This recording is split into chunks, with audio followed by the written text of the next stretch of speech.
Grabe ang player na to mga bro. Player ng NU taob sa sobrang lakas pumalo ng FEU Tamaraws. Ito ngang Latina na si Belen tinapos ang laro. NU Lady Bulldogs kontra nga dito sa FEU Lady Tamaraws mga bro.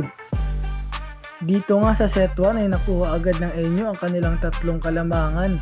Sa pangunguna nga yan ng walang iba kundi si Belen. Pagtapos nga ng 3-0 ito ay nakabawi na rin ang FEU sa napakagandang attack.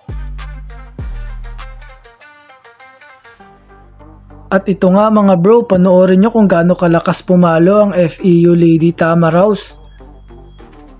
Halos gumulo nga dito ang player ng NU. It's a good one from Gene Assis. What a connection we saw. Pagtapos nito mga bro, nakagawa ng 10-1 run ang NU Lady Bulldogs. Kung saan nga ay hindi na rin nakahabol itong FEU Tamaraws. Here for FEU. And they're hanging on by a thread in the first, not for long. Easy. Dito nga sa set 2 ay naging dikit lang ang laban kung saan nga nagparamdam na itong malakas na player ng FEU na si Bakangke. For both teams, great hustle on the floor defense from all.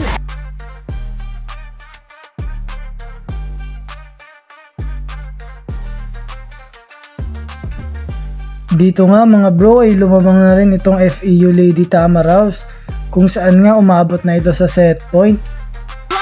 Easy pickings for FEU In system play. Dito nga ay tinapasan ng FEU ang set 2 mga bro.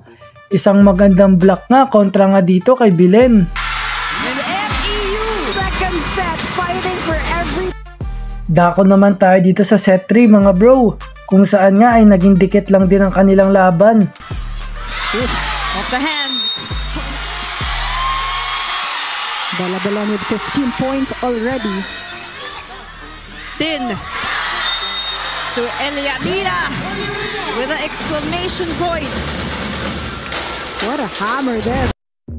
Dito nga ay nauna na mag-set point itong NU Lady Bulldogs. Chance. And you has it. They will go to Bella Belen. Nothing yet. Dito nga sa tawag ng referee na to mga bro, nagbago ang laro. Kung saan nga ay natalo pa itong NU Lady Bulldogs. Isang napakagandang block na naman ang nagawa ng FEU kontra nga dito kay Belen. Talked about composure and confidence, and that's what FEU showed in the end stretch. That last 2 points that the Basora at Dito nga sa set 4 ay parehas lang din kanina ang laro mga bro. Kung saan nga sobrang dikit ang laban. Bella Belen. 9 points now for Bakangke. She will serve. Good pass. Dams, 1-2 play. Nandoon si Encarnacion. Ligoro assist. Popped up. Bella. That does not go over for Bella Veles. Was to DLSU last season in the first round. Elimination round. But of course, you all know that FEU also forced a do-or-die game in the semifinals versus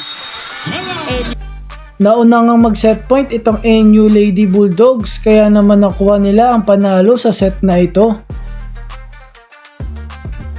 Dito nga mga bro, last and final set, magkakaalaman na. Lamang nga dito ng 5 ang NU Lady Bulldogs. fifth setters may not be something that they're used to, but they can still keep their composure. Oh, good dig. Here comes Solomon. Popped up by Encarnacion. They go to Tagaod. Babalik. But that will be a point for NU. 4-point lead. Lady Bulldogs. They need a good swing. Talking about FEU. And indeed, Naging dikit ang laban nung umpisa pero nung huli nga mga bro, tinambakan nga itong FEU Lady Tamaraws. play is no good.